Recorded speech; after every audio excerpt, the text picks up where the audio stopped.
ఒక్క ఎంఎస్ఎంఈలో 2,48,906 మందికి ఉద్యోగాలు వచ్చాయి. స్కిల్ డెవలప్మెంట్ ఇంటర్వెన్షన్ పెట్టి జాబ్ ఫేర్స్ పెడితే 1,46,627 మందికి వచ్చాయి. ఇండస్ట్రీ 95,174 మందికి వచ్చాయి. ఫుడ్ ప్రాసెసింగ్ 64,035 మందికి వచ్చాయి.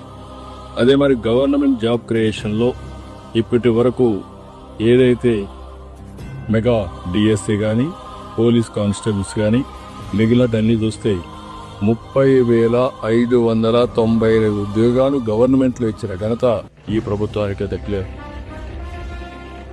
నెట్ క్యాప్లో 20,393, IT electronics 13,866, tourism 5,028, mines and geology 3,220, మొత్తం 6,28,327 మందికి ఇప్పటికి ఉద్యోగాలు ఇచ్చిన ఘనత ఈ ప్రభుత్వానికి దక్కేది.